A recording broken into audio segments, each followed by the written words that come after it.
Deuxièmement, dans un univers d'expansion, j'ai absolument besoin qu'il y ait des petits germes, des petites concentrations, au-delà ou en deçà de l'homogénéité exacte, pour qu'elles puissent croître dans l'univers.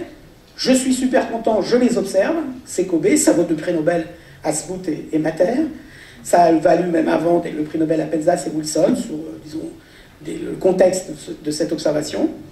Ça a valu le succès de Planck récent, mais que le problème, c'est que le niveau de fluctuation que j'observe, il est si faible, si je n'ai que de la matière ordinaire, et que je n'ai que l'âge de l'univers, évidemment je n'ai que l'âge de l'univers à ma disposition, je ne formerai jamais de structure. Donc nécessairement et uniquement par la cosmologie, je répète encore, les problèmes galactiques, de courbes de rotation ou d'autres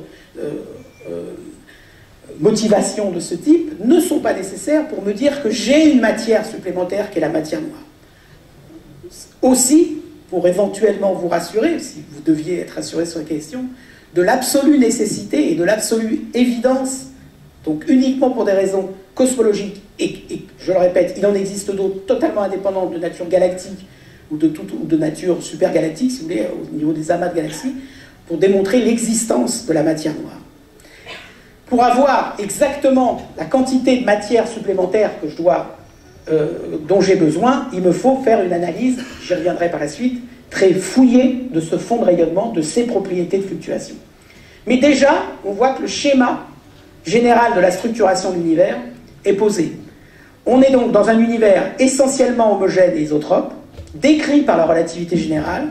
Sa dynamique, du fait qu'il est décrit par sa relativité générale et supposé homogène et isotrope, se réduit à une fonction du temps qui décrit comment la distance entre 2 points évolue au cours du temps, la fonction A de t qui est ici, le facteur d'échelle, que j'ai besoin de fluctuations primordiales qu'on interprétera, je pourrais répondre à vos questions là-dessus si vous le souhaitez, mais je ne le discute pas plus ici, étant d'origine quantique, pour sortir un peu, s'écarter un tout petit peu de l'hypothèse d'homogénéité et d'isotropie, de laisser croître ces fluctuations, la forme et le niveau et l'amplitude de ces fluctuations sera déterminante et sont observées sur le CMB pour voir comment l'univers va se structurer, qu'elles vont croître au cours du temps par instabilité gravitationnelle, c'est-à-dire le fait que j'ai un peu plus de matière ici, comme la gravité est attractive, elle tend à attirer de la matière et donc à concentrer, donc à vider la matière qui est ailleurs, et à augmenter la concentration ici, et le processus, si vous voulez, s'emballe au cours du temps pour former les structures. Mais déjà, on voit, donc le schéma est bien posé, j'espère que c'est clair pour tout le monde, mais on voit déjà que comment l'univers, dans cet univers où la matière va s'effondrer pour aller créer ces lieux de concentration de matière dans lesquels se formeront les galaxies, les amas de galaxies et toutes les structures qu'on voit dans l'univers, dans lequel se forme, est en expansion, et que lorsqu'on écrit comment croissent ces fluctuations, elles dépendent exactement, précisément, de la forme, de la quantité d'expansion au cours du temps. Donc de cette fonction du temps qui décrit comment 2 points s'écartent. Et donc on voit le lien. Si je regarde la structure, et si je regarde comment les objets se structurent, eh ben je dois voir si l'univers s'expand, se dilate, excusez-moi ce barbarisme, se dilate au cours du temps de façon très rapide, ça va avoir tendance, si vous voulez, à empêcher l'effondrement de matière. Si au contraire il était statique, ça l'empêcherait tellement peu, tellement pas du tout, qu'on formerait des trous noirs. Heureusement, on ne forme pas que des trous noirs. Le fait qu'il se dilate au cours du temps ralentit, stabilise l'effondrement, mais que plus il se dilate vite ou moins vite, plus l'effondrement se déroulera de façon différente.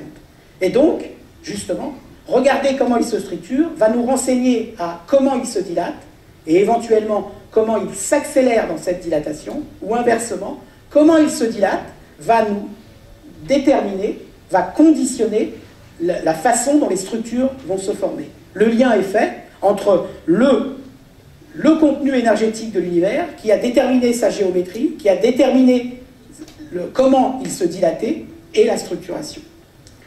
La difficulté, c'est que ce contenu énergétique a complètement évolué, s'est renouvelé ces derniers temps, et datons-le, disons, de 1998. Juste un instant, je fais une petite parenthèse historique pour montrer, s'il en était besoin, la perspicacité, la géniale pensée d'Albert Einstein. Je l'ai laissé en anglais parce qu'ils m'ont été communiqués par ce collègue, Robert Caldwell, en anglais. C'est une correspondance en 1917, où on n'imagine pas que l'univers est accéléré, etc., entre De Sitter, qui est le premier à avoir mis en évidence des solutions dynamiques des équations d'Einstein, et Einstein lui-même. Et si vous lisez tranquillement, mais je vous résume ce qui est dit, entre ces deux personnes, Einstein explique que la meilleure façon qu'on aura de déterminer la constante cosmologique qu'il a déjà introduite à l'époque, en fait la dynamique de l'univers, sera d'observer la luminosité d'étoiles dans des galaxies, dans des astres, des étoiles dans l'univers. Évidemment, il ne spécifie pas exactement le détail. Mais vous voyez que l'idée générale qui, 80 ans plus tard, en 1998, 81 ans plus tard, c'est 1917, 1998, a été utilisée par donc, Saül Permuter, Adam Riess et Brian Schmidt, qui a consisté à observer des étoiles bien spécifiques, qu'on appelle des supernovas, un stade quasi ultime d'un certain type d'étoiles qui émettent un signal lumineux particulièrement intense et propre à l'objet lui-même, où qu'il soit dans l'univers, pour en détecter la distance. Je vais revenir un peu là-dessus. C'est exactement le projet, le programme que donnait Einstein 80 ans plus tôt. C'est quand même assez remarquable de voir que dès Einstein, en fait, il avait déjà compris que c'était comme ça qu'il fallait procéder, ce qu'on a fait 80 ans plus tard. Et même si vous allez plus loin, j'ai découvert récemment, dans l'étude des manuscrits d'Einstein, un travail qui est fait à la fois par l'Université de Jérusalem et par des gens au Caltech, à Pasadena, qu'on a découvert des manuscrits d'Einstein qui correspondent à ces conférences qu'il avait données à Princeton, les premières conférences qu'il a données à Princeton en 1920, qui était le premier séjour d'Einstein aux États-Unis. Il parle même d'une interprétation de la constante cosmologique en termes de phénomènes microscopiques. Alors la référence aux phénomènes microscopiques qu'il fait à l'époque est liée à ce qu'on appelle la théorie de l'électron de Lorentz, qui est complètement obsolète et tout, mais il fait déjà le lien entre une éventuelle physique microscopique et des effets plus que macroscopiques, cosmologiques. Et ça, c'est exactement la démarche qui a été construite aussi, dans ce qu'on y reviendra par la suite, dans les modèles de quintessence, qui sont des interprétations microscopiques de l'énergie noire et de l'accélération de notre univers. Donc à nouveau, penser que quelqu'un, un siècle plus tôt, avait déjà à peu près posé la problématique est absolument essentiel. Je referme cette parenthèse historique pour revenir à la mise en évidence observationnelle des travaux par Permuter, Riess et Schmidt qui mettent en évidence l'accélération de l'univers. Ce qui est important de comprendre, c'est que dans un univers en expansion, quand vous calculez une distance, vous calculez la dynamique de l'univers. Je l'ai écrite ici. La distance, dans un univers en expansion, ce n'est pas simplement une distance fixe. Parce qu'en même temps que, si vous voulez, vous mesurez la distance, l'espace se dilate. D'accord ? En termes mathématiques, ça veut dire que ça s'écrit, voilà, Z repérant l'époque à laquelle se trouverait l'objet, par rapport à nous.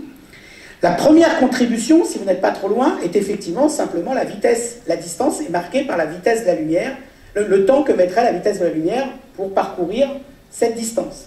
C'est le premier terme. C'est ce qu'on appelle la loi de Hubble, la mise en évidence du mouvement d'expansion de récession des galaxies. Lorsque vous regardez des beaucoup plus grandes distances, alors va intervenir le fait que l'univers se dilate et que même il puisse être accéléré à travers ce facteur Q0. Donc, ce qu'il faut retenir de ceci, indépendamment des mathématiques qui sont derrière, c'est que mesurer une distance en cosmologie, parce que l'univers est en expansion, c'est mesurer la dynamique de l'univers. D'accord ? Comment il évolue au cours du temps. Et c'est ce qu'ont fait ces auteurs, donc, en mesurant des distances à travers la luminosité des supernovas placées dans des galaxies lointaines. Ces objets étant considérés comme des chandelles standards, le flux, le jet lumineux qu'elles émettent est le même, qu'elles soient ici ou qu'elles soient dans la galaxie lointaine. En mesurant cette luminosité, en la comparant à ce qu'on attendait à ce qu'il soit ici, on en déduit la distance à laquelle elle se trouve. C'est simplement le fait que si vous mettez une lampe lointaine, la lumière que vous allez recevoir va diminuer avec la distance, comme 1 sur r carré de la distance.